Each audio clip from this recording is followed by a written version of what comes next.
guilty for the life that I lead. And it sucks.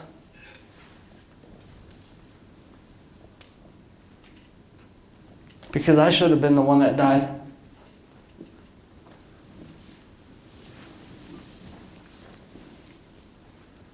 And I'll never forget being in the hospital bed. I remember I had 3 choices. 1, I was going to kill myself. 2, I was going to flee the country. 3, God told me to handle my responsibilities. And from that moment, that second in that hospital bed, I said I was going to do everything in my power to be the best human that I could. And from that moment, I've done everything in my power to try to make up for what I did. And I'm going to tell you guys, the stuff I'm about to go over is really cool. It is. But I would take it all back if I could bring back Bill. But that's the reality of life. I have to live with my consequences for the rest of my life. Prison was easy.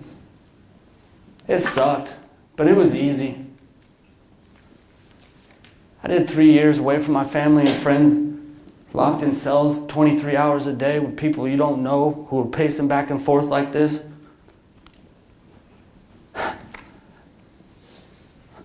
But I would go back and do it again. I would do 30 years if I could bring back Bill, and I don't think people realize how hard that is. But when I said I was going back through prison and all that stuff, I was going to be the best at everything that I did for the rest of my life. So I made it through prison, and I volunteered for the military DOC boot camp through the prison program. This ain't no punk. We had real Desert Storm, Green Berets. My drill instructor was the actual bodyguard of President Clinton at one time. Scary dude. These are actual pictures where they put buckets on your head and they kick dust and spit and cuss and call you every bad name in the book. The reason I put this up here is we started with 45 guys in our platoon. We only graduated with 14 after 30 days. So if you can make it through, or 90 days, if you can make it through those 90 days, you get time cut off your sentence. You get out of prison sooner to see your family and friends. You go to a lesser prison in the levels. 31 of them quit like a bunch of bitches because they couldn't handle it. They didn't want to go back to their family and friends. I told myself there's no way I wasn't going to make it through it. I wanted to quit, but I thought of my family. I thought of everything, and I thought of Bill's family. They're the reasons why I got through all of this. So I said if I could camp, I can make it through anything. So the following year after boot camp, this is my last facility. And I show this to you. I mean, it is scared straight, because this was scary. This was Cell House 5 Territorial. This is the one that you see on the History and the Discovery Channel. This is the first time I was in open cells. So you got guys who have been locked up 20, 30 years, and they're pacing back and forth and watching every single move you make. And you have to decide whether or not you want to put up your sheet and get it dirty and go to the bathroom in front of your cellie, or go to the bathroom in front of 20 or other 30 dudes who are watching, who have been locked up. I was locked up with a dude that killed 3 of his family members over a bucket of catfish, strangled them out. Like, that's some scary shit. But I'm going to tell you guys again, I would go back to that in a heartbeat. In a heartbeat if I could bring back Bill. I can't.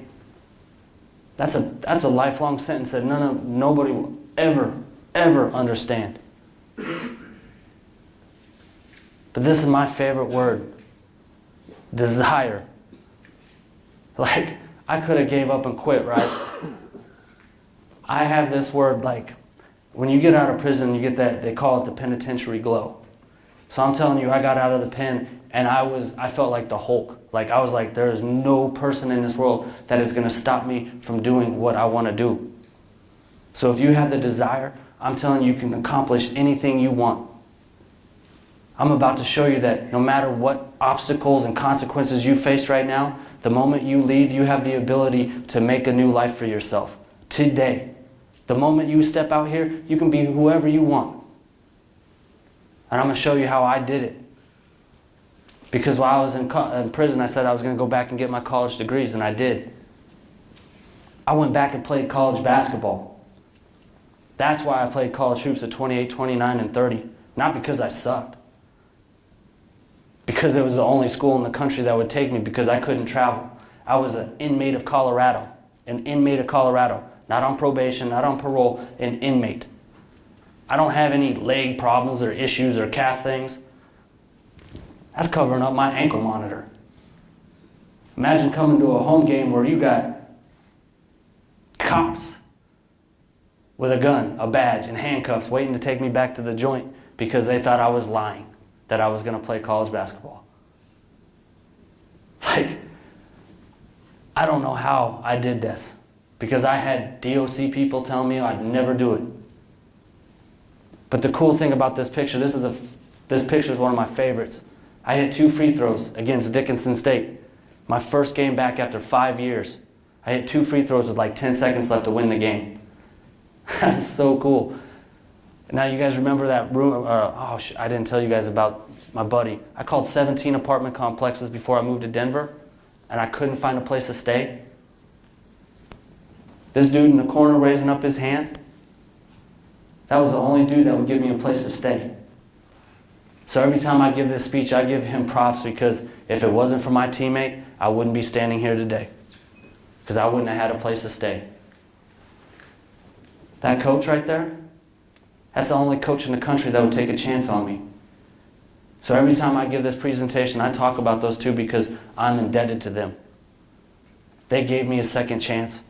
They allowed me to do things because they truly believed that I was a changed man.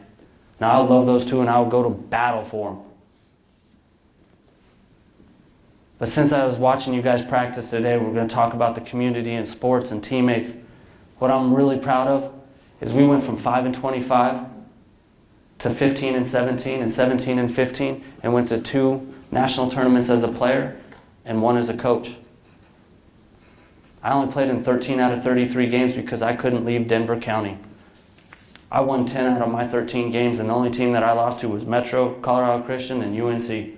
D1s and ranked top 10 D2s. But I'm proud of these guys because they sacrificed for me. They had to take me to UAs and breathalyzers because I couldn't drive. They had to have different practice schedules to fit around my ankle monitor time. I couldn't have late practices because I couldn't be out that late. And a funny story, and I don't really say this too often, during our home games, if we got close to OT, I would tell my guys, I'd be like, hey, we better win this now because OT, I'm not missing my curfew for you guys. But we better do this now because I'm not going back to jail for this shit. And we ended up winning all of them, so it worked out. It was an extra motivator. But these guys sacrificed for me, and I love these dudes to death. But this is what matters most out of all of it. This is my family. This picture is on all of our phones. Why? I talked one of my baby brothers into playing college basketball with me. He's not a baby, he's 6'7". I wish I had his height. He was freshman of the year in our conference without even trying. But what's really cool about this is how many parents get to see 2 of their sons play college basketball together. Not many. On top of that, this game was at UNC, my old school. So I got to play against my old school with my baby brother while my parents and my family watched. You guys remember that little brother that saved my life? Yeah, that's that knucklehead. He's not a baby anymore. He's 16 and 6'4". So every time I see him now and I go home, he's like, hey, what's up, little bro? Staring down at me, and I'm like, all right, let's do this. And then I realize he's 6'4", and I can't jump that high and punch him, so he got lucky. But I love my family. I love them to death because they stuck through the thick, the thin, the good, the bad, everything in between. So I do everything I can to be the best for them. I know you guys are getting antsy. We're getting close. But I told you I was going to be the best at everything that I did. Basketball's easy. I was conference MVP and tournament MVP, and I didn't even play in all the conference games. I don't know how that happens. Basketball was easy. I went back for my school. I ended up getting my first bachelor degree, and I graduated magna cum laude, 3.75 GPA. But I wasn't satisfied with that. So the next year, after I got my first bachelor degree, in a year, I got another bachelor degree with 3 minors. I graduated with 2 bachelor degrees, 3 minors in less than 3 years. Oh, hold up. While I was doing all that, I was a college basketball player or a college basketball coach, and I was working 40 hours a week. Oh, on top of that, I was in 24 and a half credits a trimester.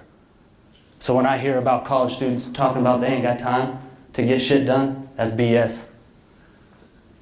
I'm telling you, you can accomplish anything you want. I worked a 40 an hour a week job on top of all that stuff. And I got summa cum laude. But what's even cooler about that? I walked away from campus being the best student. Basketball, easy. I was the best student on that campus, period. I wasn't going to let anybody outwork me, period. I walked away from campus with the President's Award, the highest academic achievement you can get on any college campus. I did that for my grades. Real quick, how many of you have your name engraved on a park bench at a university? Yeah, that's right, I thought. I'm the only one. Pretty fucking cool, right? Pretty cool. I'm also in the Hall of Fame at the university for my grades. Like 10 minutes ago, do you guys think that I could have achieved those things? Hell no. But this is why I tell you, you guys can be whoever you want as soon as you leave this room. I wanted to be the best student, and I did it. Like, I don't talk about this. I turned down an opportunity to play with my favorite basketball player of all time, Allen Iverson, at the Pepsi Center, because we had friends that lived with the Nuggets. I could have been playing with those dudes, and I chose to study for my final instead. Sometimes I regret it, but sometimes I don't. But I wanted to be the best student. I sacrificed because I wanted to be the best. But I want to leave you with, this is a lot of clicks. I just want you guys to see that. I started a nonprofit, a business, multiple bachelor degrees, coached and played college basketball, all within 5 years while I was in the system. I was in the system for 11 years. But I want to leave you with this before we do the Q&A. Because this is the reality of it. Because all it takes is one bad decision. One bad choice. To live with lifelong consequences. Thank you.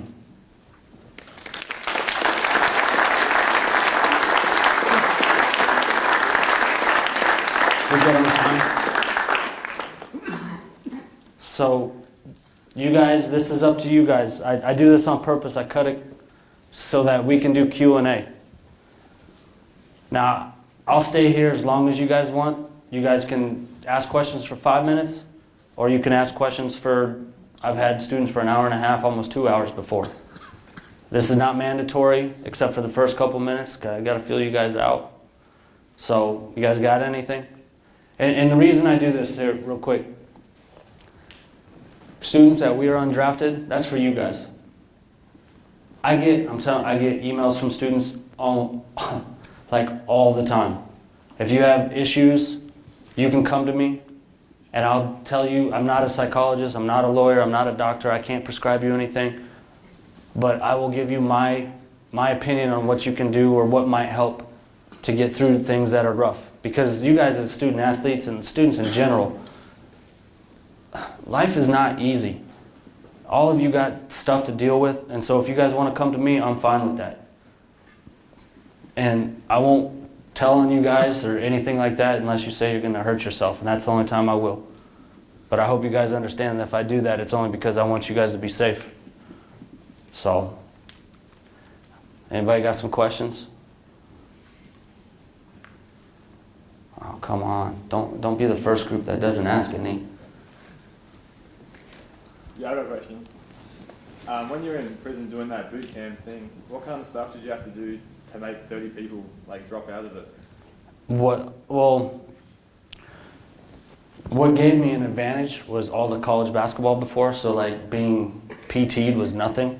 So push-ups, sit-ups, following rules, standing at attention for like 2 hours at a time, so you couldn't move. You just stand like this, and if you move, the whole entire squad would get trashed.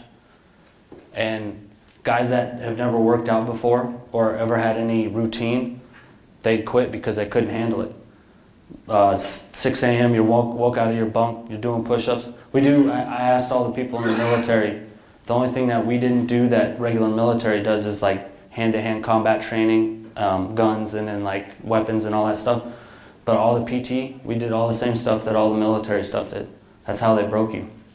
And they tried to break you. Like, I tell this story because this is gross.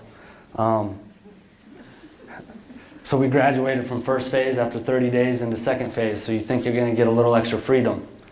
So right before we're moving all of our bunk stuff into the second phase, they give us extra spaghetti. So we're like, oh man, we get extra meal tonight. We're moving up in the world.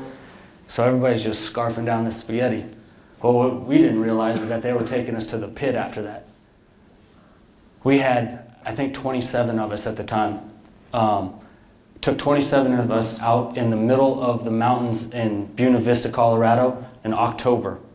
And we're in this snowy pit, and they're trashing us, bear crawls, like making us spin around. And they gave us extra spaghetti. 24 out of 27 of us puked in that pit, and they had us bear crawling and rolling all through it. So when we got back to our squad bay, we got back to our squad bay, and we had dudes who were pulling off nasty noodles, and they did that on purpose because they trashed us. But it was one of those things where they were there to see how much you could handle. So I said if I could handle that, there wasn't really going to be a college coach that was going to break me after that. And I always told people this, if I ever got a head coaching job, I was going to bring in those drill instructors and I was going to trash them.